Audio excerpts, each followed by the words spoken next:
반갑습니다. 오늘 되게 많이 오셨는데요. 오늘 주제 다 알고 오신 거죠? 오늘 주제 뭔가요? 영등포에 대한 지역 분석을 할 건데 다른 그 지역보다 되게 더 많이 오셨어요, 오늘. 그죠? 영등포 지역이 궁금하시니까 오신 거잖아요.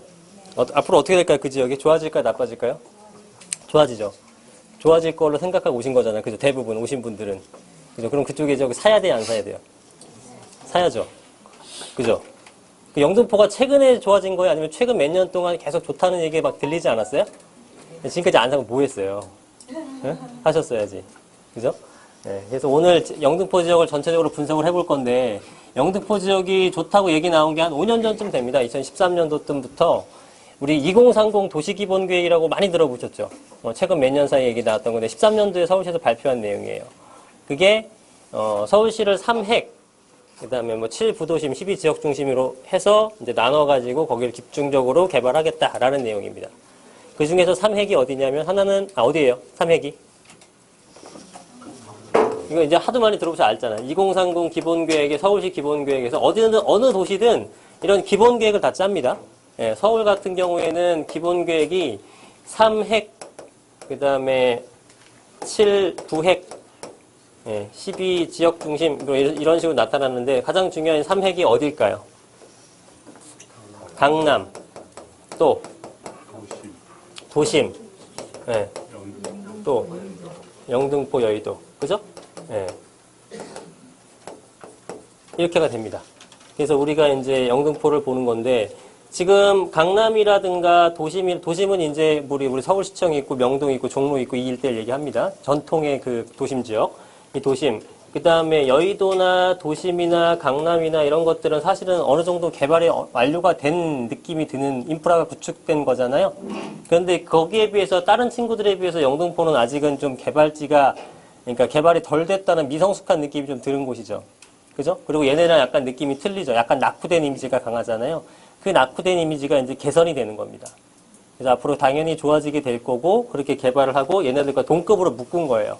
당연히 가격이 상승을 하겠죠. 그러면 영등포 지역에 투자를 해야 되는데, 영등포 지역에 그러면 최근에 가격이, 최근 3, 4년 동안 우리 부동산 가격 상승한 거 잘 알고 계시니까, 그 기간 동안에 저기가 안 올랐냐? 그렇진 않아요. 그죠? 안 오른 지역은 없어요. 서울시 어딜 찍어도 안 오른 지역은 없습니다. 그래서 지금 갭도 상당히 많이 벌어졌고요. 요즘에 기사 보게 되면 갭 투자도 이제 점으로 간다 이런 얘기도 많이 나오죠. 사실 부동산 투자할 때, 이 아파트, 우리 서울의 아파트가 이제 대충 보니까 평균적으로 보더라도 한 3억에서 거의 4억 정도까지 갭이 벌어졌습니다. 그죠? 강남은 10억이 넘어가고요. 매매가가 10억이 넘는다는 뜻이 아니라 갭이. 전세를 안고 사도 갭이 10억이 넘어가요. 그러니까 전세 비율이 50% 미만이 됐습니다. 강남 같은 경우는. 그러면은 3, 4억 하는 애들이 전세가 12억 이 정도밖에 안 하는 거예요. 그러니까 10억이 넘게 필요한 거죠. 그죠? 그쪽에서 청약하는 것들도 최소 준비 자금이 한 7, 8억, 8, 9억 정도가 있어야지만 구입할 수 있는 겁니다. 그죠? 대출을 안 해주니까. 근데 거기에 분양받으면은 100% 수익이 될 거는 아는데, 매덕 정도 프리미엄 생기는 건 일도 아닌데, 알아도 못하는 거죠, 우리는. 그죠? 알아도 못해. 그죠? 일단은, 청약 점수도 되지도 않거니만, 당첨된다고 하더라도 돈이 준비가 안 됩니다. 그죠? 그래서 그런 것들, 로또 청약 같은 것들은 우리 같은 사람들이 살 수 있는 게 아니라 또 돈 있는 사람들만의 리그가 되는 거예요. 그런 불합리함이 있죠.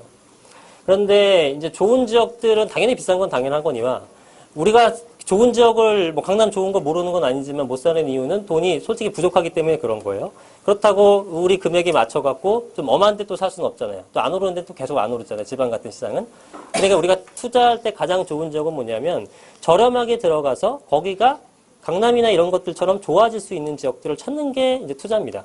그래서 업그레이드가 될 수 있는 지역들. C급지가 B급지가 되고 B급지가 A급지가 되고 A급지가 S급지가 되는 그런 업그레이드가 될 수 있는 지역을 선별하는 건데 그중에 가장 선두주자가 영등포라는 얘기가 됩니다. 그죠? 그래서 여러분들이 이 지역에 대해서 관심 있게 보시고 잘 고려를 하셔야 됩니다. 영등포 지역이 지도를 먼저 봐볼게요. 특징을 한번 보자니까 이제 영등포구를 한번 쳐볼게요. 영등포구가 뭐 위치를 다 아시겠지만 어떻게 생긴 애들이냐?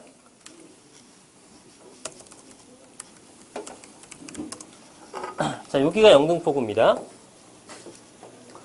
그래서 영등포구 하게 되면은 여러분들이 생각나는 이미지는 중공업 지역, 공장지대, 낙후된 동네 이런 것만 생각하는데 사실은 여의도도 영등포에 속하죠. 그죠? 근데 여의도는 어떤 영등포랑 이미지가 잘 맞지는 않습니다. 그죠? 우리 뭐 많이 개선되긴 했지만 옛날에 성남시 분당구가 분당하고 성남하고 이미지가 좀 안 맞았던 것처럼 얘도 약간 그런 느낌이에요. 근데 영등포구가 이제 제가 말씀을 드리는 소액 투자로서 적합하고 작은 금액으로 큰 수익을 낼 수 있다라고 보는 것은 당연히 이쪽 지역입니다. 왜냐하면은 여기는 아니죠. 투자처로서 10억 들고 가야 되니까. 그죠? 예, 그러니까 다른 지역은 좀 힘든 거죠. 근데 영등포가 진짜 행운인 건 뭐냐면 우리가 여의도에 직접 투자할 수는 없어요. 비싸니까. 예, 엄청 비쌉니다. 강남만큼 돈이 들어가는 동네거든요. 그런데 여의도가 없다 그러면 영등포가 개발을 한다 그래도 앞으로 제가 예상하는 가격까지 못 갈 수도 있다고 보는데 영등포가 가격이 올라갈 수 있는 이유 중에 가장 큰 건 저는 여의도라고 봐요. 여의도라는 친구가 옆에 있기 때문에 가격이 같이 따라주는 현상이 생겨나는 겁니다. 어느 지역이든요, 그 해당 지역에서 가장 비싼 애가 하나 있어요.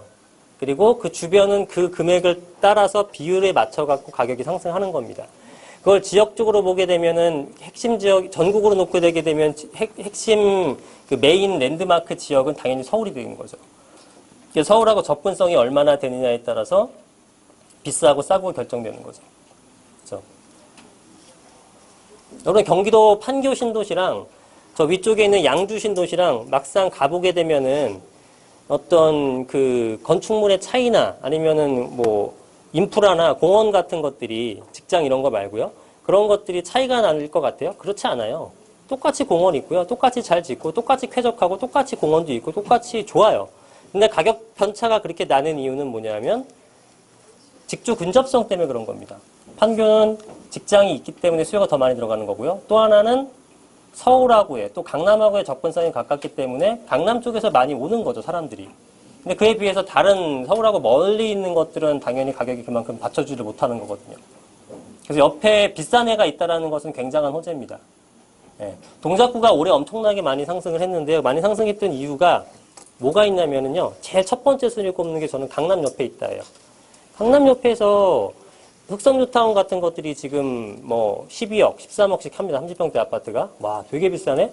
근데 두 정거장만 가게 되면 반포는 지금 뭐 20억, 30억을 해요. 반값밖에 안 되는 거예요, 여전히. 그죠? 걸어서 20분 거리가. 그래서 그런 것들이 만약에 강남이라는 게 없었다면은 거긴 12억, 13억 더 비싸게 느껴져요. 근데 되게 싸게 느껴지는 효과를 보이는 겁니다. 그래서 여전히 많은 사람들이 구입을 하고 있다는 거죠.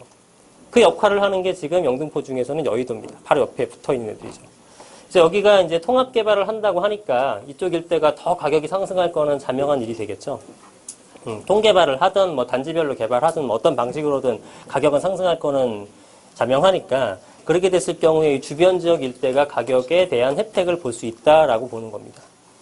예, 그래서 투자처도 사실 크지도 않아요. 여의도, 그다음에 이 뉴타운 같은 것들, 이런 것들은 우리가 들어가기엔 좀, 뭐 자금이 있으시면 들어가도 되는데 자금이 부족하다면 우리가 부족한 거고, 그럼 나머지 부분들에 대해서 투자를 하시면 되는 거예요. 근데 이 나머지 부분들에 대해서도 우리 아파트로 들어가기는 상당히 힘들어졌어요. 예, 작년까지만 해더라도 괜찮았거든요. 작년까지만 하더라도. 근데 올해 급격한 상승을 이뤘던 곳이 영등포 지역입니다. 그래서 동작구나 영등포구라든가 은평구라든가 이런 지역들이 초기에는 당연히 강남을 필두로 해갖고 용산이라든가 이런 지역이 오르죠. 유명한 지역부터 올라가는 거고, 걔네가 막 올라갈 때 안 올랐었던 지역들이 이제 갭을 메우는 현상이 생기는 거거든요. 영등포는 그동안에 이제 상대적으로 처져 있다가 이제 상승을 하기 시작했던 부분이죠. 그래서 지금 아파트 가격이라든가 이런 것들이 굉장히 높아졌어요. 여러분들이 어느 정도 금액까지 생각을 하시는지 모르겠지만 여기서 가장 그 랜드마크 아파트는 요 내면 4차 아파트입니다. 내면 4차 아파트. 여기가 어디 있냐면은 당산역 바로 옆에 있는 아파트 단지예요. 당산역은 지금 2호선과 9호선이 교차하는 그런 역세권입니다. 우리가 판단을 할 때 당연히 지하철 근처에 있으면 좋죠. 왜냐하면 회사를 빨리 갈 수 있으니까. 그죠? 근데 그 회사를 빨리 갈 수 있는 라인 중에서도 우리가 이제 그 지하철 라인 중에서 가장 우선순위로 보는 것들이 2호선과 9호선이죠. 그죠? 2호선 같은 경우는 서울을 한 바퀴 다 돌잖아요. 순환선이죠. 그러니까 어느 라인이든 다, 환승이 됩니다. 그래서 투자할 때는 이 2호선 라인 쪽으로 들어와서 투자하는 것들은 되게 바람직하죠. 2호선이 어디 있냐면은 여기 지선이고 여기서부터 이렇게 되죠. 여기 해서 쭉쭉쭉 와서 이런 식으로. 그죠? 네, 여기는 요 안에 투자한다고 생각해 보세요. 이건 떨어질 일 있겠습니까? 그죠? 계속 올라간다 보시면 됩니다. 이 지역은. 물론 가격이 만만치 않지만 되게 안정적인 투자가 되는 것들이죠. 그래서 어느 라인이든 2호선 여기를 관통 안 하는 지하철 라인이 어디 있어요? 그죠? 다 들어가다 보니까 2호선하고 누구나 만나는 거예요. 그래서 가장 황금 노선은 2호선이다. 뭐 기본이죠. 여러분들 굳이 설명 안 해도. 그 다음에 9호선이 그렇게 곽강을 받는 이유는 9호선 같은 경우에는 일단은 급행이 있어요. 급행이기 때문에 빠르게 움직일 수 있다는 것. 그 다음에 가장 늦게 지어졌기 때문에 강 이남 쪽에서 지나가는데 강남을 관통한다는 거 하나. 그 다음에 저 마곡지구랑 김포공항서부터 여의도 그 다음에 강남 일대 전체를 다 훑고 송파 강동까지 가는 겁니다. 강남 4구를 다 들어가고요. 그 다음에 여의도라든가 마곡이라든가 김포공항의 모든 강 이남 쪽의 핵심 업무시설은 다 관통합니다. 그래서 이용객이 제일 많은 거죠. 그리고 그 이용객은 대부분 직장인들이다. 그러면 이용객도 많고 부동산을 실질적으로 구입할 수 있는 유효 수요도 가장 많은 라인이 되는 겁니다. 그 두 가지를 갖고 있는 지하철역이 딱 두 개밖에 없어요. 현재 종합운동장역하고 그 다음에 당산역입니다. 종합운동장역 주변은 뭐 가격 뭐 어마어마하죠. 네. 당산역이 당연히 이쪽에서는 메인이 되는 거고 그 메인의 바로 옆에 있는 아파트가 당연히 랜드마크가 될 것은 뭐 우리가 굳이 분석하지 않아도 알겠죠. 그래서 이쪽 일대가 가장 지금 영등포구에서 가장 비싼 아파트가 됩니다. 그럼 얘가 얼마 정도 되는지 한번 봐볼게요. 얼마 정도 할까요? 맞춰보세요. 30평대 기준으로. 얼마? 11억, 13억? 네, 맞아요. 그 정도 합니다. 한번 봐볼게요. 이건 뭐 호가 기준이긴 한데 한번 30평대 놓고 볼게요. 얘는 30평대가 제일 작은 애입니다. 여기서는. 매매 호가로는 저층은 12억 정도, 보통 위층은 한 13억 정도 나와 있네요. 그죠? 네, 실거래가는 그렇게까지 찍히진 않았을 거고, 실거래가는 11억 6,700까지 거래가 됐네요. 11억 6,700. 실거래가가 8월 달에. 네, 그럼 9월 달에도 거래가 됐을 수는 있어요. 그러면 한 12억 정도까지 거래가 됐겠죠. 상승하는 폭으로 봐서는. 요즘에 실거래가랑 그 네이버 호가랑은 한 적어도 1억 정도의 갭은 생겨납니다. 그죠? 네.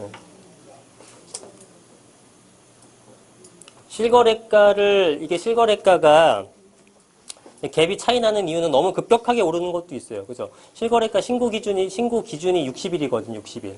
그러면은 계약을 해서 60일 이내에만 신고를 하면 되는데, 2달의 기간이잖아요. 2달의 기간 동안에 당연히 매매 가격은 시세는 상승하잖아요. 그러니까 호가랑은 당연히 차이가 날 수밖에 없는 겁니다. 예, 매도자들이 무턱대고 많이 부르는 것도 있지만, 예, 실제로 가격이 올라간 것도 있어요. 이건 과거 금액이 되는 거죠, 데이터가. 과거 금액이. 무슨 얘기인지 아시죠? 아이고. 그래서 지금 이 금액대는, 12억에서 12억 5천 정도는 봐줘야 될 것 같아요. 그죠? 금액적으로 봤을 때는. 이 아파트가. 근데 전세가는 얼마냐면은, 전세가는 한 6억, 7억 정도밖에 안 합니다. 그럼 투자 금액이 얼마 정도 돼요? 한 6억 가는 거죠. 그죠? 네, 그러니까 이제 우리가 아파트를 구입하기 굉장히 힘든 거예요. 이 주변의 아파트들도 다 마찬가지입니다. 제가 이런 것들 2년 전쯤에 여기 4차 아파트, 5차 아파트구나. 25평 같은 거 4억 5천 5백, 4억 6천 이렇게 사드렸는데 최근에 보니까 8억 한 7, 8천 하더라고요. 예, 네, 엄청나게 뛴 거죠. 예, 네, 가격이. 올해 특히 많이 뛰었고. 뭐 그때는 뭘 사도 다 올랐던 시기였으니까. 그렇게 되는 거죠. 그래서 제가 이제 두 가지로 분석을 하는데 영등포가 이제 올해 뛴 것들은 첫 번째로는 아까 다른 올해 뛴 지역의 특성들처럼 그동안 덜 올랐다. 다른 애들이 올랐을 때보다 덜 올랐다로 이제 올라간 게 하나가 있고요. 그리고 4월달, 5월달 이후부터 이제 확 올라갔던 게 있어요. 여기도 마찬가지가 돼요. 여기도 보면 가격이 이제 올라가는 월별 시세 조사해 놓은 게 있잖아요. 그러면 여기도 보시게 되면, 그쵸? 1년 동안에 올해 4월 달까지도 안 올랐다가 확 올라가는 거죠. 3년 동안의 데이터를 보더라도 15년서부터 여기 작년까지는 올 상반기까지는 거의 오름폭이 미미하다가 급격하게 올라가는 모습을 보이죠. 그래서 실제로 여기 보시게 되면은 한 3월달, 4월달 초, 4월 초부터 올라간 금액만 한 2억 7, 8천 올라갔습니다. 맞나요? 1억. 그죠? 2억 한 7, 8천. 그러면 6개월 만에 한 거의 3억이 올라간 꼴이 되는 거죠. 매달 5천만 원씩 상승을 한 거죠, 거의. 그죠? 그러면은 이런 것들은 어떤 원인이 있는 경우가 많죠. 그래서 요거는 제가 봤을 때는 요게 좀 끌어올려준 걸로 확신을 합니다, 저는. 이 레미안 센트럴 아이파크 있죠. 당산 센트럴 아이파크. 요게 3월 말인가 3월 29일인가 분양을 했었거든요. 분양가가 거의 3천 가까이 됐어요. 2,800 정도. 그래서 보시게 되면 얘가 그 정도 금액대로 가격을 치면은 3천 놓고 보게 되면 30평대가 거의 9억 정도 수준이잖아요. 근데 이런 것들 프리미엄이 붙었을까요? 아니면 떨어졌을까요? 응? 헷갈리는 분 있어요? 서울의 아파트는 100% 붙어요. 고민할 게 없습니다. 서울의 아파트는 당첨만 되면은 그 분양가가 비싸건 안 비싸건 붙게 돼 있어요. 예, 붙게 돼 있는데 이게 붙어가지고 플러스 알파가 되니까 높게 분양을 했어요. 가격은. 그죠? 거의 3천 가까이 했으니까. 거기다 플러스 알파가 붙는 거잖아요. 그죠? 그러면은 얘는 지금 세대수가 안 나와. 세대수가 얘에 비해서는 현저하게 작고 위치도 얘보다 더 떨어지는데 새 아파트라는 걸로 인해서 가격이 엄청나게 높아지고 있으니까 얘가 가만히 있을 수 없는 거죠. 얘 플러스 알파 붙으니까 얘도 따라가는 겁니다. 그래서 이 주변 일대로 이런 것들 하나 분양하게 되면은 다 따라 올라갑니다. 하나만 있으면 돼요. 딱 하나만. 응?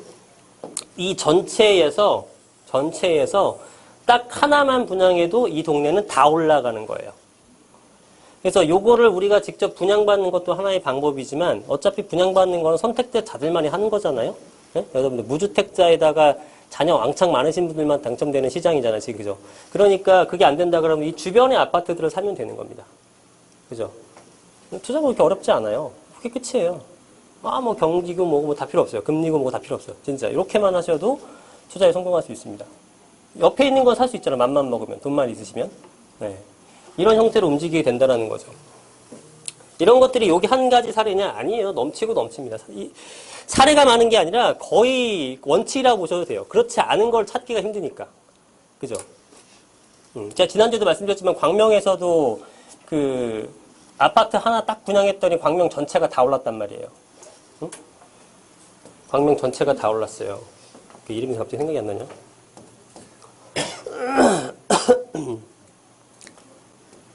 광명이 어딘지 아시죠? 자, 여기가 광명이라는 동네인데 여기서 이번에 분양한 게 뭐냐면은 이편한 어디 있어?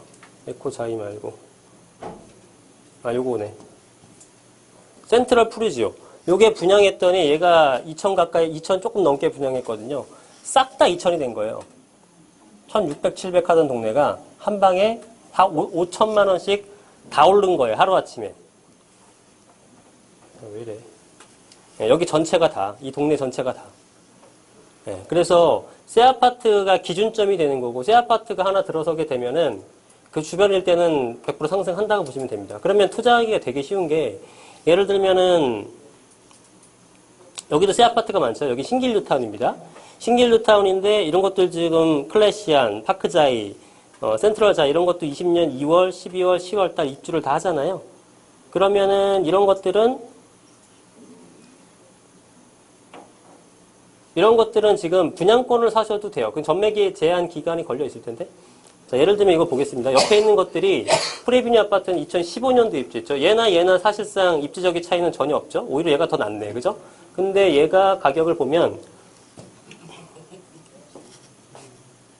30평대 기준에서 보게 되면 12억 정도 선이에요. 11억 5천 12억. 그죠? 매매 효과가 12억 정도가 되는 모습을 보이고 있는데 얘 같은 경우가 얼마냐 하면은 매매가 나오긴 하네요. 그죠? 얘가 지금 112제곱 기준하게 되면 얼마냐면 10억 4천 정도 선이래요. 3억 4천일 리가 없는데. 그래서 비교해가지고 이거를 딱 비교했을 때 저렴하잖아요. 그죠? 저렴하죠? 그러면 가격이 무조건 상승하는 거예요. 그러니까 옆에 있는 것과 비교해서 가격이 올라가는 겁니다. 이게 뭐 내재 가치를 따지고 개발 호재를 따지고 그런 형태가 아니에요. 그러면 서울이 지금 전부 전체적으로 다 올랐는데 그럼 전체적으로 다 호재가 있고 전체적으로 다 내재 가치가 저평가되어 있었기 때문에 올랐다. 그게 아니잖아요. 그냥 누가 하나 올라가게 되면 그냥 따라가고 누가 하나 올라가면 따라 올라가고 옆에 있는 동네가 올라가면 우리 동네 올라가고 옆에 있는 단지 올라가면 나도 따라 올라가는 현상이 생기는 거죠. 그래서 비교했을 때 상대적으로 내가 낮게 형성돼 있다. 그럼 무조건 올라가는 거예요. 네, 그런 걸 찾는 것들은 사실 여러분들이 손품만 조금 팔면 돼요. 어려운 건 아니죠. 네이버에 다 나와 있잖아요, 요즘에. 그죠? 옛날에는 이런 정보가 없었기 때문에 일일이 그 현장을 가서 찾는 분들이 이제 돈을 벌었지만 지금 여기서는 그냥 네이버로 클릭 해갖고도 찾을 수가 있단 말이에요. 투자할 수 있는 대상들을 여러분들이. 그죠? 얼마나 편해졌습니까? 아파트 같은 경우는. 근데 반대로 단점은 뭐냐면 이렇게 정보가 대중화되어 있다 보니까 정보의 가격, 정보의 대중화되는 것들이 굉장히 빨라졌죠. 그 뜻은 뭐냐면 여러분들이 빨리빨리 움직이지 않으면은 금세 다 따라잡는다는 얘기입니다. 지금 이해가 전혀 안 되는 표정이에요. 그죠? 예전에는요, 이렇게 부동산이라든가 이 정보가 이렇게 막 잘 돼 있질 않았어요. 요즘에 가격이 올라가는 이유를 설명드릴게요. 예전에 5억짜리 아파트가 있었는데요. 누가 5억에 내놨어요. 이 아파트를. 어떤 아파트를 5억에 내놨는데 누가 5억에 팔았어. 그러면 지금 5억에 팔았으면 그 다음 사람은 4억 5천에 팔겠어요? 5억 5천에 팔겠어요? 이거 4억 5천에 팔실 분 있어요? 한 명도 없어요. 그죠? 네, 그럼 이건 무조건 5억 5천으로 가는 거예요. 그죠? 그럼 5억 5천에 팔렸어. 그 다음에 뭘로 가요? 6억으로 가요? 6억으로 가죠. 이렇게 계속 올라가는 현상이 생기는 거죠. 근데 예전에는 그러니까 금액이 급등을 하는 거예요. 거래를 딱 하나만 있어도 돼. 거래가 딱 하나만 있어도 여기에 10개 나왔었거든요. 물건이 10개 나왔었던 단지예요. 근데 5억 1000, 그죠? 5억 1500, 5억 1500짜리 또 있고 다양하겠죠. 요 정도 선에서. 이런 것들이 나 혼자 6억 된다고 팔려야 안 팔리잖아. 이렇게 내놓은 사람은 없잖아요. 그러니까 이런 거 말고 이렇게 내놨는데 5억짜리가 실제로 거래가 되고요. 5억짜리가 거래가 되게 되면 이전에는 4억 5천이 최저가였고요. 근데 5억이 실제로 하나 딱 팔려놨다. 그러면 금액을 이제 이쪽으로 다 올라가는 거예요. 그죠? 그리고 이제 5억 5천에 팔렸다. 그러면은 5억 1천, 5억 2천에 팔려는 사람들도 당연히 다 금액을 올리겠죠. 하나만 거래되더라도 남아있는 전체가 다 금액이 다 올라가는 현상이 생기는 겁니다. 이건 당연하겠죠. 누구나. 그래서 거래가 된 것들이 거래 사례가 그 다음번 매도 호가의 최저점이 되는 겁니다. 그렇죠? 그래서 거래가 많든 적든 하나만 있더라도 가격은 올라가는 현상이 생겨요. 근데 우리가 일반적인 통념상 거래량이 적게 되면은 가격이 안 오른다는 그런 생각들이 있잖아요. 그게 예전에는 맞았기 때문에 이런 얘기가 나온 거예요. 옛날에는 거래량이 많지 않으면 가격이 오르기 힘들었어요. 근데 요즘엔 이게 안 맞죠, 당연히. 근데 거래량이 하나만 있다고 하더라도 소문이 다 나니까. 정보가 다 공개되니까. 옛날에는 거래량이 하나 없으면 소문이 안 나요. 근데 요즘엔 거래량이 딱 하나만 있더라도 다 공개를 하잖아요. 그게 오히려 가격을 올려버리는 효과를 만들어버리는 겁니다. 실거래가 공개 제도가 가격을 오히려 올리는 현상이 생기는 거예요. 서울 같은 데서는. 예. 그래서 금액이 쭉쭉쭉 올라가죠. 근데 예전에는 이런 게 없었죠. 이런 게 없다 보니까 누군가가 우리가 5억에서 5억 5천에 팔렸어. 이거를 이제 확인을 했어요. 그러면 나도 5억에 팔리는 거를 5억에 최저 5억 5천, 나는 5억 8천에 내놓는다로 호가가 바뀌는 건데 옛날에는 이렇게 팔려도 이 5억에 팔려는 사람이 이 사실을 몰라요. 모르니까 그냥 이렇게 파는 거야. 부동산이 이 정도 시세라고 하니까. 그러니까 올라가다가도 내려가고 멈춰 있다가도 많이 못 올라가고 그러니까 가격이 잘 못 올라가는 거죠. 근데 지금은 그게 아니라 하나만 거래돼도 그러니까 거래량이 아주 많으면은 야 요즘에 시세가 5억 5천 됐대. 그럼 그때 올라가는 거지. 거래량이 많아야지만. 근데 지금은 거래량이 많지 않아도 하나 하게 되면 다 공표를 하니까. 예? 그러니까 이제 이렇게 말씀하시는 분은 제가 본 적은 없는데 제 생각은 이거 자꾸 정부를 이렇게 까대면 좀 안 좋더라고요. PD수첩 보셨어요? 되게 무섭대. 근데 이거는 제가 볼 때는 정부의 좋은 제도인데 부작용이에요. 실거래가 공시제도는 굉장히 좋은 대조죠. 투명하게 DB를 구축해서 거기에 기반해서 뭔가 이제 정책을 짜야 되는 건데, 그로 인해서 가격을 굉장히 올리는 효과가 생긴 것 중에 하나라고 제도라고 생각을 합니다, 저는. 이런 제도가 또 뭐가 있냐면은 전세자금 대출 제도예요. 예. 전세자금 대출 제도로 인해서 전세가가 무지하게 올라갔습니다. 아이러니하게 정부의 정책이 부동산 가격 올린 것도 되게 많아요. 의도하든 의도하지 않았든. 전세자금 대출 제도는 내가 현금 1억밖에 없어. 현금 1억밖에 없으면 얘는 죽어도 무조건 옛날에는 1억짜리로 들어가야 돼요, 전세를. 그죠? 근데 여기서 1억을 더 대출해준다? 그럼 이 사람은 1억짜리가 아니라 2억짜리 집을 구할 수가 있는 거예요. 뭐 다 그랬다고 생각을 해보세요. 그러면 전세금이 올라가요, 떨어져요? 당연히 올라가죠. 전세가 또 올라간 거예요, 얘 덕분에. 그래서 그 당시에 전세자금 대출 제도가 언제 생겼냐면 2010년도 왔다 갔다 할 때 생겼어요. 그때 이후로 급등을 합니다, 전세금이. 요소는 두 가지죠. 하나는 글로벌 금융위기 맞고 건설사들이 주택 공급을 안 하다 보니까 전세가 내놓는 게 없죠. 예를 들어서 10,000세대 정도를 만약에 공급을 하게 되면, 그죠? 예, 뭐 택지 개발이 될 수도 있고 재건축이 될 수도 있고 하지만 뭐 조합원들 뭐 한 5,000개 가져간다고 치고 적어도 일반 분양 5,000개 나올 거 아니에요. 5,000개 중에 입주하는 놈 2,000개, 전세는 놈 3,000개 이렇게 될 거 아니에요. 이렇게 공급해주는 시장이 있어야 되는데 이 공급량이 확 줄었잖아요. 그때 글로벌 금융위기 이후에. 분양을 안 했죠, 건설사들이. 왜 안 했어요? 여러분들이 아무도 안 사니까. 그 당시에 집 샀어요? 안 샀잖아요. 네, 그러니까 아무도 안 사니까 아무도 안 짓는 거지. 건설사라고 미쳤어. 한번 미분양 나면 부도 나는데. 그러니까 안 짓는 거죠. 땅 사놓고 개기고 있는 거지. 그죠? 그러니까 공급은 안 되죠. 공급은 안 되니까 전세 공급은 늘어나질 않죠. 그런데 거기다가 전세 수요자들한테 돈은 빌려주죠. 기존에 있는 전세 그 집들이 가격이 안 오를 수가 있겠냐고요. 전세값이 막 올라가니까 갭 투자를 만들어낸 거고, 갭 투자가 막 성행하니까 가격이 뛴 거예요. 그래서 배경을 뒤 따져보게 되면은, 그렇죠. 시장에서만 이렇게 움직인 게 아니라 정부의 약간의 잘못된 정책도 충분히 도움을 줬다라고 생각이 들어요.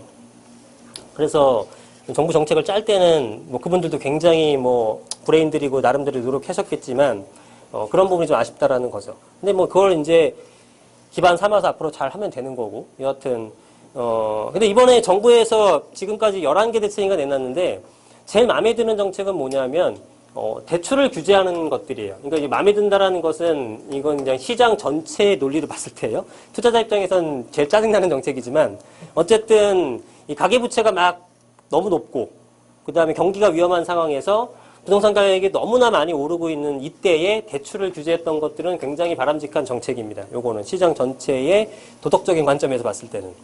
왜냐하면 이 대출을 규제하게 되면요, 여러분들이 집을 사고 싶어도 못 사요. 대출을 안 받고 사시는 사람은 얼마 없잖아요. 그죠?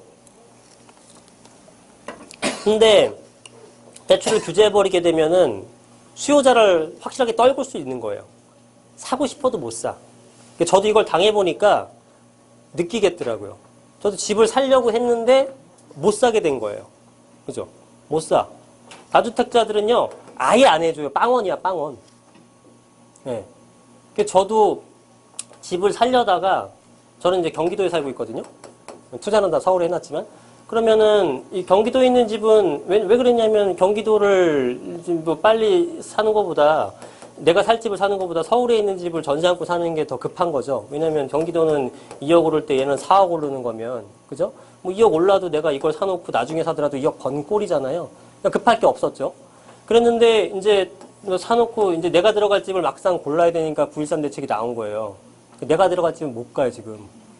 전세도 안 해줘요. 월세 가야 돼, 지금 그래서. 진짜로. 월세를 가야 되는 상황이 생겼어요. 네. 그래서 이런 대출 규제를 하게 되면은, 그럼 거기에 있는 수요자 한 명이 빠졌죠? 이런 사람이 저뿐만이겠습니까? 많죠? 네. 그럼 실제로 거기를 구입할 사람들을 통제를 해버린 거죠. 그럼 수요자가 줄어들게 되면은 당연히 지금은 가격이 잡히게 되는 거죠. 그런데 가격이 잡힌다는 의미는 가격이 올라가지 못한다는 얘기가 되는 거고요. 이게 과연 가격을 빠뜨릴 수 있게, 떨어뜨릴 수 있겠느냐라는 건 또 별개의 분석을 해야 됩니다. 가격이 상승하고 하락하는 것들은 가격이 이제 상승한다는 뜻은 뭐냐면은 수요가 더 많다라는 얘기가 되겠죠. 공급보다. 그죠? 공급보다. 그래서 수요를 지금 떨어뜨렸을 때 수요만 떨어뜨린다고 해서, 아니, 수요가 떨어뜨린다고 하게 되면은 가격이 이제 멈춤 현상은 생길 수가 있겠죠. 떨어뜨리게 되면은 예를 들어 숫자로 표현하게 되면은 공급이 5개였고 수요가 10개였어요. 그럼 가격이 상승했던 거죠? 근데 이게 수요가 5개로 줄게 되면은 유지가 되는 거잖아요. 그러면 이제 가격이 멈추게 되는 거죠. 지금 이 현상이고, 가격이 떨어지기 위해서는 공급량이 수요량보다 더 많아야 되는 거잖아요. 그죠? 그럼 공급이 출하가 돼야 되는 거, 시장에서. 그래서 이게 8개가 되고 5개가 돼서 공급이 더 많게 되면은 이때는 가격이 하락을 하겠죠. 지금은 이 현상이 생긴 거고, 이게. 그래서 요게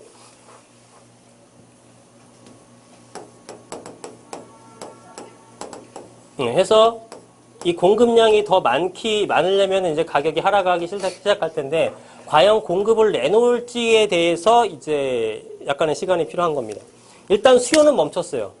아예 살 수가 없게 만들어 놨거든. 너무 많이 올랐다. 이제 내가 그만 사야겠다. 이런 개념이 아니라, 아직도 사고 싶은데 아예 못 사게 해버렸어. 이건 수요를 확실히 끊어버린 거죠. 그래서 이제는 공급량이 나오게 되면은 이제 정부는 이제 그렇게 보는 거죠. 종부세라든가 금리 인상이라든가 이런 것이 부담스럽게 되게 되면 공급이 출하가 되고 그러면 가격이 더 떨어지게 될 것이다라고 보는 거예요. 그건 어떻게 될지는 이제 시간이 지나봐야 알 수 있는 것들이죠. 그래서 근데 이거는 저는 약간 회의적인 시각을 갖고 있어요. 뭐 제 기준에 보게 되면 저는 절대로 내놓지 않을 거고, 물건 자체를 내놓고 현금을 쥐고 있을 것도 아니고 서울 팔고 다른 지역에 갈 것도 아니잖아요. 버티는 거지. 못 버티는 사람들은 이제 못 버티게 하려는 게 뭐냐면은, 보유를 하고 있어도 네가 왕창 손해를 보게끔 보유세를 이제 왕창 내게 하는 거잖아요. 근데 이거 왕창 내지도 않아요. 이 보유세라는 건 종부세잖아요, 종부세. 예. 종부세를 내는 사람은 거의 없습니다. 그죠? 여기도 거의 없으실 거예요. 예. 2.5% 정도밖에 안 내는 게 종부세거든요. 근데 이걸 올려봤자 상위의 부동산 부자들만 좀 내는 형태가 되는 겁니다. 그리고 상승하는 것들이 그렇게 크지가 않아요. 시뮬레이션에서 뭐 1,000만 원, 2,000만 원 올라가는 것들은 한 0.23%밖에 안 될 겁니다. 그 사람들은 또 2, 3천만 원 또 낼 능력도 돼요. 그래서 그게 또 심지어 1년에 2천만 원 낸다고 해도 1년에 막 1억씩, 2억씩 오르는데 누가 팔겠습니까? 그래서 이로 인해서 공급이 나올 거라고는 생각하진 않아요. 일부 나오는 사람들도 있겠지만 그런 것들은 시장에서 충분히 소화가 되는 미비한 공급량일 것 같다는 생각이 듭니다. 그래서 가격은 멈추게 하는 데까지는 성공했지만 가격이 하락하는 데까지는 아마 어렵지 않겠느냐라고 보는 입장입니다. 저의 관점은. 네, 공급이 나오기가 힘들 것 같기 때문에. 공급 물량 많이 나올까요? 내년에? 여러분들이 매도자라고 생각하시면 돼요. 물량이 나올지 안 나올지는 객관적으로 평가하기 위해서는 내가 지금까지 집을 못 샀기 때문에 내년에 분명히 집값이 떨어질 거라고 생각하게 되면 안 돼요. 그러면 자꾸 편향적인 시각으로 해석을 하게 되거든요. 그러면 살 때는 내가 매수자 입장. 이 어려운 상황에서 과연 살 것인가? 그리고 물량 같은 것들이 이제 나올지 안 나올지에 대해서는 내가 뭐 매도자, 보유를 하셨든 안 하셨든 내가 만약에 아파트를 갖고 있다면, 내가 뭐 어떤 부동산 상품을 갖고 있다면 이런 시장이 왔을 때 내년에 과연 내가 이걸 팔 것인가를 생각하시면 돼요. 여러분들이 만약에 물건을 보유하고 계시다면은 내년에 물량을 내놓으실 건지 아니면 안 내놓으실 건지에 따라서 결정하시면 되겠죠. 구입을. 만약에 내년에 물량이 안 나와서 가격이 안 떨어진다 그러게 되면은 추가적인 매입을 하셔도 괜찮죠. 왜? 기다렸다가 다시 상승하는 패턴이 될 거니까. 어차피 양도세 때문에 못 하잖아요. 맞습니다. 그러니까 정부에서 계속 전문가들이 그렇게 얘기하는 게 뭐랄까, 퇴로를 좀 만들어줘야 되는 거잖아요. 근데 보유해도 안 된다 그러고 지금 팔아도 굉장히 좀 힘들고 이런 상황을 만들어버렸기 때문에 어렵다. 그 다음에 항상 어떤 대책이든 부작용이 나오는데 또 이 물량이 안 나오는 것 중에 하나가 주택임대 사업자예요. 주택임대 사업자 묶으면 사실 팔기 어렵잖아요. 오랜 기간 동안. 그러니까 또 물건을 묶어버리게 되는 겁니다. 그러니까 물건이 나올 수가 없는 거지. 물건도 안 나오고 수요자도 없다. 그럼 가격이 멈춰 있는 거죠. 지금이 이제 9.13 대책의 현재까지의 흐름입니다. 당분간 이렇게 움직이게 되겠죠.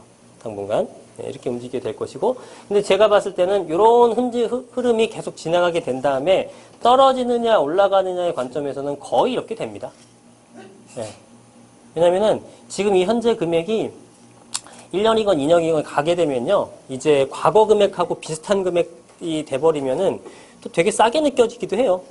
여러분들 신기하게 지금은 되게 비싼데 한 1년 전 금액하고 지금 1년 동안 하나도 안 올랐다. 그럼 왠지 또 오를 것 같거든. 그리고 한 사람이 스타트 끊어주게 되면 이제 또 올라가기 시작합니다. 예. 떨어질 만한 이유가 없는 거죠. 공급 물량이 나오기 전에. 근데 공급 물량이 나오기 힘들다라는 구조가 되는 거죠. 그럼 정부에서 어떤 공급을 막 늘려주는 정책을 펴야 되는데 지금 그것도 없잖아요. 서울에서는. 그죠? 재건축 재개발을 지금 활성화되어 있는 것도 아니고. 그죠? 특히 재건축 같은 경우는 아예 기대가 안 되는 부분이고. 그린벨트나 좀 풀었으면 좋겠는데 그린벨트 좀 안 푼다고 얘기를 하고 있고. 그 다음에 또 외곽에다가 푸는 거는 그다지 의미가 없는 거고. 그렇게 되는 거죠.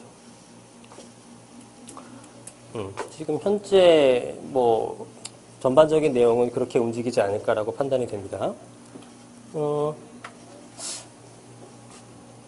근데 이제 우리가 이런 건 있어요. 여러분 법을 조금 아셔야 되는데,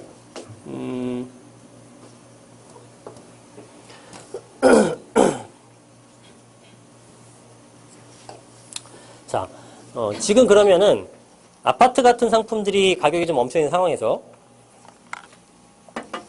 이 소액으로 투자할 수 있는 상품들 같은 게 뭐가 있냐면은, 오피가 될 수 있고요. 그 다음에 다세대 주택이 될 수 있고, 빌라라고 표현하죠. 뭐 이런 상품들이죠. 근데 이런 상품들이, 솔직히 말씀드리면 전 싸다고 느껴지진 않아요. 놀랍게도. 그러니까, 지금 우리가 아파트가 있고요. 아파트가 있고, 그 다음에 빌라가 있다 그러면은 여러분들 뭐를 더 좋아하세요? 아파트 좋아하죠. 별 고민되실 게 없잖아요. 그죠?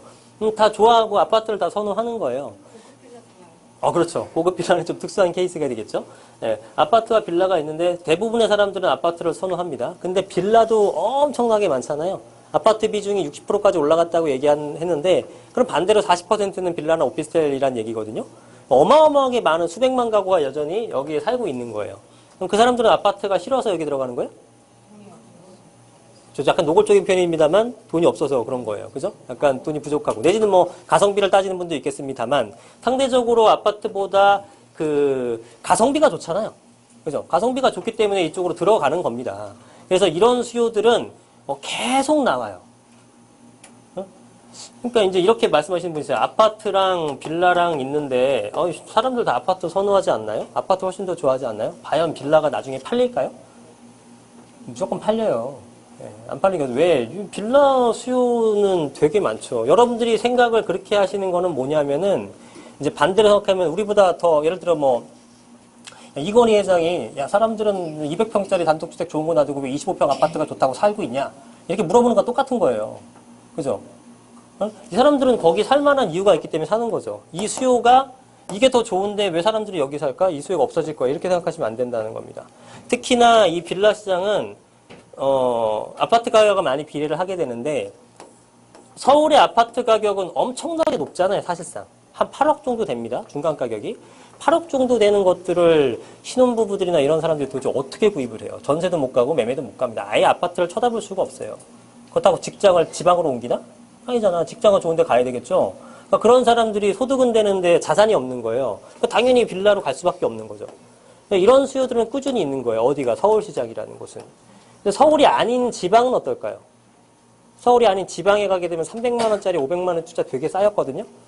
그런 거 사면 돼요, 안 돼요? 아무리 갭이 잡아도 그런 건 사면 안 됩니다. 올라갈 이유가 없는 거예요, 가격이. 왜냐? 거기는 빌라나 아파트나 그렇게 차이가 안 나거든. 그죠? 그 차이가 안 나잖아요. 예를 들어 서울에서는 아파트가 10억이야. 그죠? 근데 빌라가 3억이야. 차이가 많이 나잖아요. 가는 거야. 물론 지방 가게 되면 2억, 3억보다 싸. 2억밖에 안 해. 어? 방 3개짜리가 막 2억밖에 안 해. 하지만 아파트도 4억밖에 안 하잖아요. DTI, LTV도 되게 다 풀어져 있고. 그럼 조금 더 받아갖고 일로 간단 말이에요. 그죠? 그러니까 이쪽에 대한 수요가 없는 거지. 근데 여기는 무조건 여기 머물러야 되죠. 어느 정도 자산이 쌓일 때까지는. 이 사람들은 자산이 쌓이면 당연히 아파트로 옮겨갑니다. 그죠? 애 셋 낳고 넷 낳고 빌라 사는 분도 있지만 자산이 모이면 모일수록 아파트를 어떻게든 갈아타기를 하려고 하겠죠. 그럼 이쪽에 대한 수요가 사라지는 거냐? 그게 아니죠. 신규 유입 수요가 계속 생겨나죠. 대표적인 게 신혼부부가 되겠고. 그죠?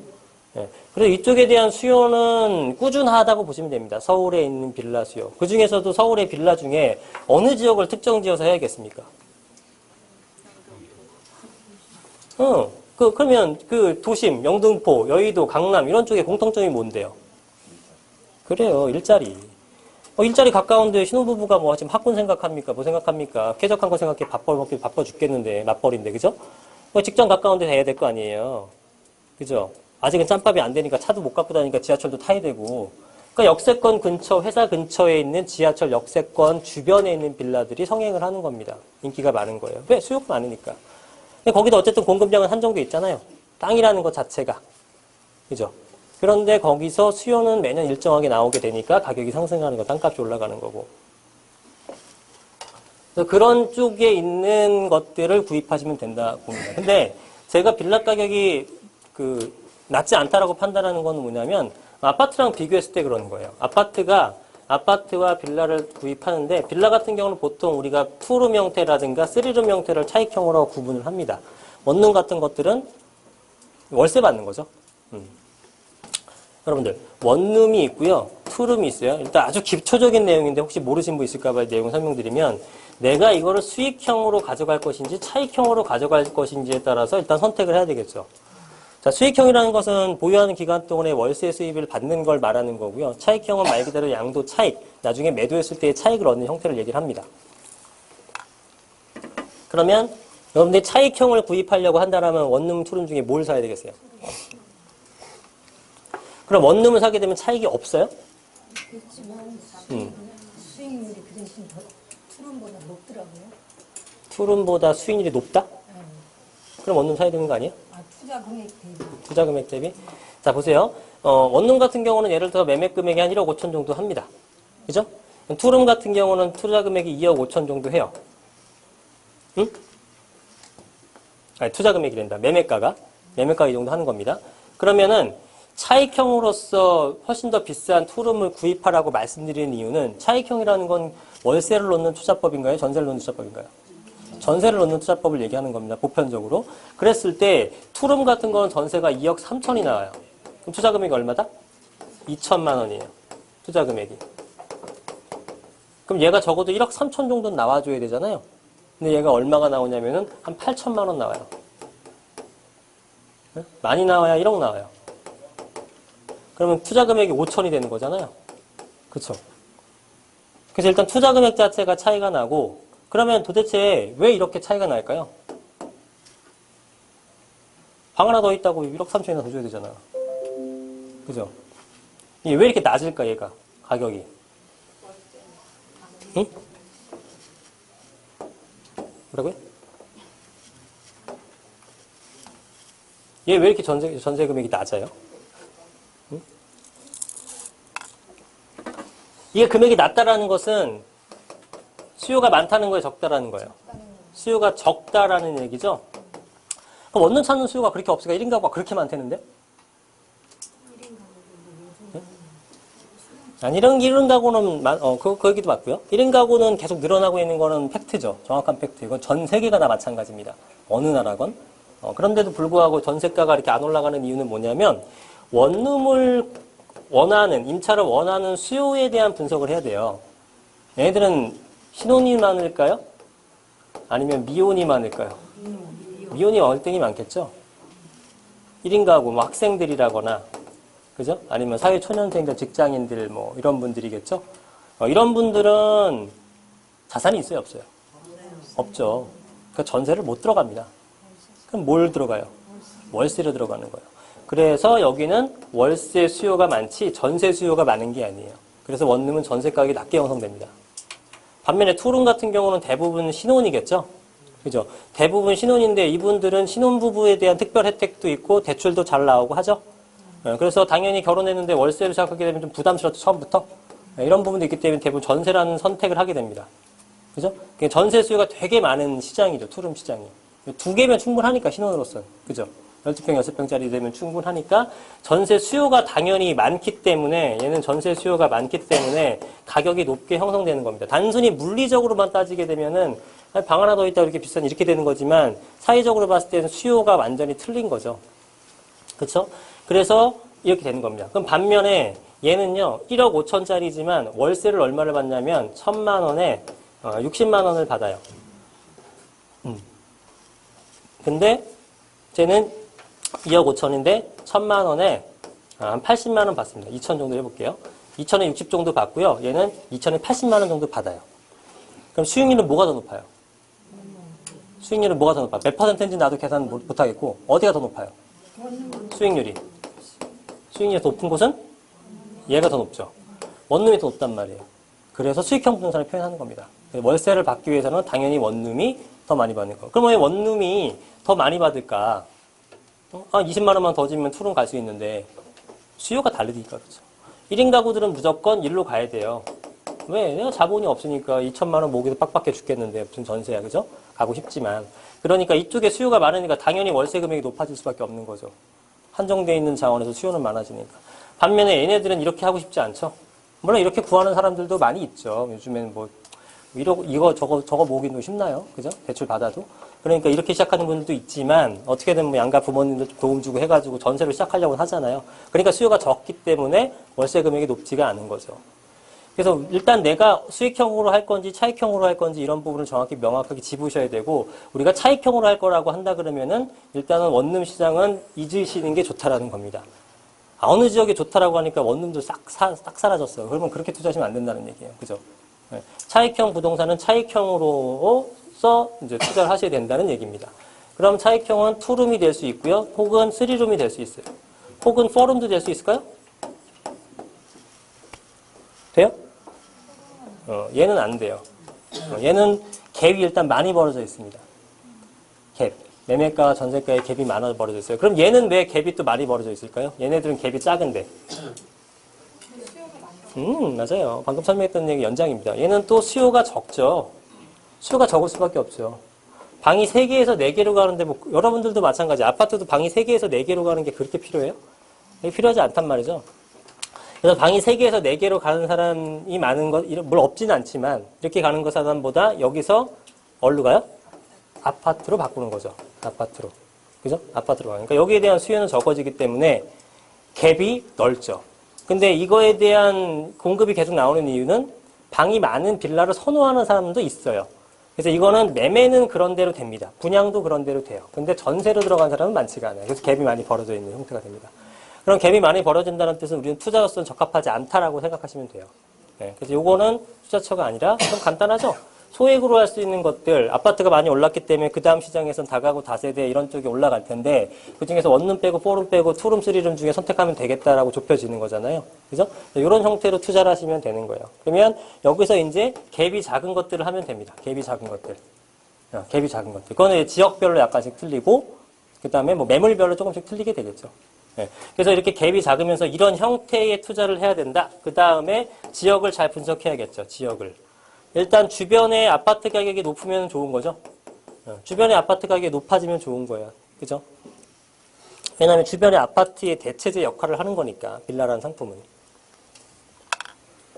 아까 지방시장 얘기할 때 똑같잖아요. 어떤 지역은 20억 정도 아파트를 하지만 어떤 지역은 5억밖에 아파트가 안 해요. 그죠? 그럼 빌라도 이건 7, 8억까지도 갈 수 있지만 여긴 그렇게 못 갈 거 아니겠습니까? 그죠? 그러니까 주변의 아파트 가격이 어떻게 되는가도 중요하기 때문에 향후의 발전 가능성도 보는 것도 굉장히 중요하다. 그리고 이 지역에서 단기적으로는 공급량 체크를 분명히 해야 되겠죠. 공급량이 얼마나 있느냐. 이런 것들은 통계에 다 나와 있어요. 인허가 사이트 같은 데서 얼마나 나올지. 그리고 수요를 얼마나 보느냐. 수요라는 것은 사실은 어디 통계에 나와 있는 자료는 아니에요. 그죠? 누가 어떻게 살 건지를 누가 신고를 합니까? 그죠? 사고 나서 신고되는 거지. 앞으로 잠재적 수요가 많을지 안 나올지는 우리가 따로 조사를 해야 되는데 이거를 가장 먼저 보는 거는 빌라에 대한 수요층 분석을 하는 거죠. 빌라에 대한 수요층 분석 아까 했잖아요. 투룸, 쓰리룸은 뭐다? 신혼이다. 내지는 어린 자녀를 갖고 있는 젊은 부부다. 이런 사람들은 뭐가 제일 중요하냐면 직주 근접성이 중요하다라는 거죠. 그죠? 학군이라든가 공원의 접근성, 쾌적성보다는 편의성이라든가 상권 접근성, 내지는 직주 근접성이 우선적으로 보게 되겠죠. 그럼 그런 지역을 찾는 겁니다. 그런 지역 찾아서 이런 거로 해서 교집합을 만들면 거기가 투자처가 되는 거죠. 거기서 물건 중에서 이 동네에서는 이 수요층이 어떤 걸 선호하는지, 그리고 그 물건주 중에서 금액이 흥정이 돼서 가격을 저렴하게 할 수 있다. 그런 걸 투자하는 겁니다. 그죠? 그렇게 하시면 돼요.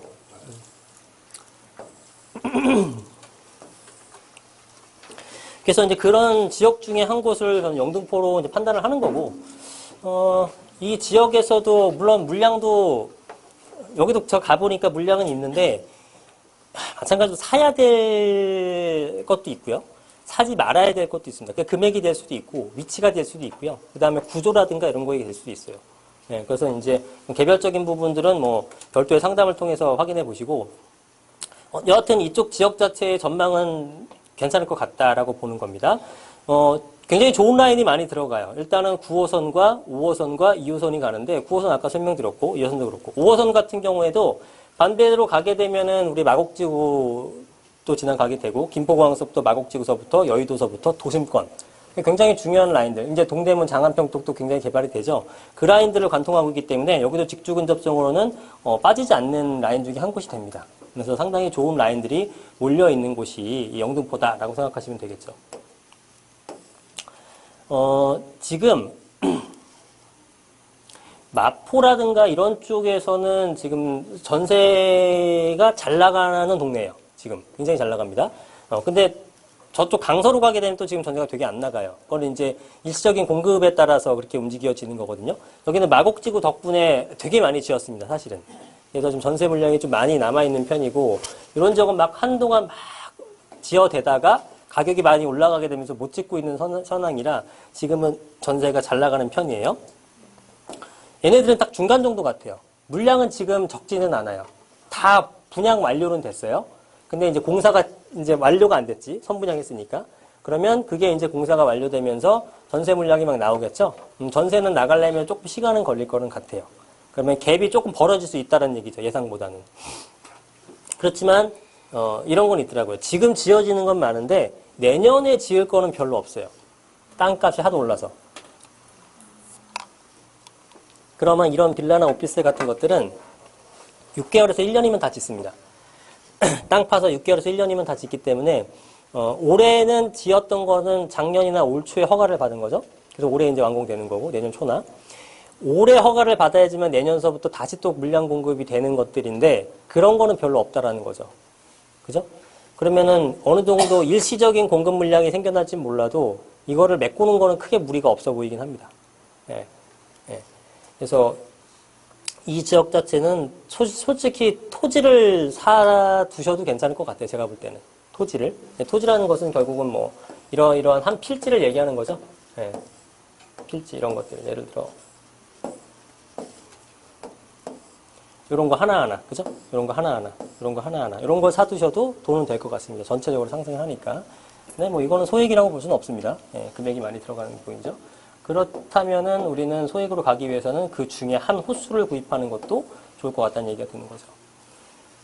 자, 그래서 이 동네가 지금 가격이, 아파트 가격이 보통 새 아파트 같은 것들 뭐 25평, 뭐 위치에 따라 다 틀리지만 한 8억 정도 한다고 쳤을 때, 새 빌라가 보통 요즘에 한 3억 정도는 하거든요? 3억 이상 되죠?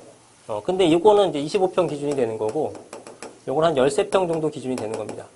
25평이 사실 분양평수이기 때문에 전용 면적은 18평이긴 해요. 18평이지만 요즘에 사실 다 확장형으로 나오잖아. 그죠? 그럼 사실 뭐 20한 3, 4평은 된다고 봐야겠죠. 크기가. 네, 그러면은 이제, 크기로 봤을 때, 이게 단순히 크기로 봤을 때는 크기를 13평 정도로 줄여주게 되면 이 매매가를 한 4억 5천 정도로 봐야 되는 거예요. 이해 안 되신 분 없죠? 네, 25평일 때 8억이니까 13평으로 줄게 되면 4억 5천 정도 된다. 네, 4억 5천 정도 되는데 빌라가 지금 비슷한 똑같은 크기가 한 3억 2천 정도가 나오는 거예요. 그죠? 그럼 여러분들이 아파트가 있고 똑같은 크기의 아파트와 똑같은 크기의 빌라가 있으면 이제 아무래도 뭐 커뮤니티라든가 전체적인 세대수라든가 관리라든가 이런 것들이 아파트가 당연히 좋잖아요. 그래서 그런 것들에 대한 좀 부족한 부분을 금액으로 커버해야 되는데 아파트 금액이 얼마 정도가 돼야지만 우리가 이쪽으로 넘어갈까라는 관점에서 볼 때 저는 한 70% 정도는 돼줘야 될 것 같거든요. 그래야 넘어갈 것 같다는 생각이 듭니다. 그러면 70% 정도가 되면은 75, 35에 74, 28, 3억 1,500 정도 선이에요. 그죠? 3억 1,500 정도 선이 돼야지만 적정한 금액이 될 것 같다라는 느낌이 듭니다. 그러니까 지금 금액이 사실은 그렇게 싼 거는 아니에요. 되게 싸다고 얘기를 하거든요, 사실은. 네? 다른 분들은. 근데 싼 거는 아니야. 근데 그렇지만 이 금액이 저는 충분히 투자로서는 가치가 있다고 판단하는 건 뭐냐면 가격의 갭입니다. 실투자 금액에. 얘는 갭이 얼마가 나오냐면요. 한 3억 정도 갭이 나와요. 근데 얘는 갭이 얼마가 나오면 3천만 원 갭밖에 안 나옵니다. 그래서 얘를 한 채를 구입하려면 얘를 10채를 구입할 수 있는 게 그게 가능해요. 그게 가능해요. 그죠? 제 비용도 거의 안 들어요. 이거 요즘에 그 신취득세 감면 때문에. 이거저거 하게 되면은 뭐 단순하게 계산하더라도 얘 한 채 상승분보다 이 여러 채 상승분이 더 크지 않을까라고 보는 겁니다. 일단 한 채씩 비교를 해볼게요. 그러면은 이제 물리적으로 비교했을 때는 뭐 적정한 금액이거나 오히려 조금 더 비싸게도 느껴지는 상황임에도 불구하고 구입이 된다라고 보는 것은 가격이 얘는 3억 갭이게 되면은 얘는 8억짜리가 10억짜리가 되게 되면은 얼마를 벌었습니까? 2억을 벌었죠. 수익률은 67%가 되는 거예요. 그죠? 3분의 2를 벌었잖아. 3억 넣고 2억 먹기. 그죠? 근데 3억짜리가 3억 5천만 돼도요. 얘는 얼마를 먹었어요? 3천 투자해서 5천을 먹었어요. 그럼 얘는 167%가 되는 거죠. 얘보다 100%를 더 먹은 겁니다. 그렇죠? 그래서 투자금 대비한 수익률이 극대화시킬 수 있는 상품이에요. 지금은 요즘에 중과세가 돼서 이제 주택임대사업자 등록서부터 이제 여러 가지를 따져보면서 투자를 해야 되는데 그게 없었던 시절 수년간은 저도 이거를 엄청나게 사실 샀다 팔았다 많이 했거든요. 한 70여 개 정도를 해봤어요. 전 첫 투자를 2006년도 부천에서 했는데 그때 이후로 이거를 뭐 부정 아파트도 투자하고 여러 가지 투자해봤지만 수익률은 이게 제일 높습니다. 제일 높습니다. 예. I wanna take you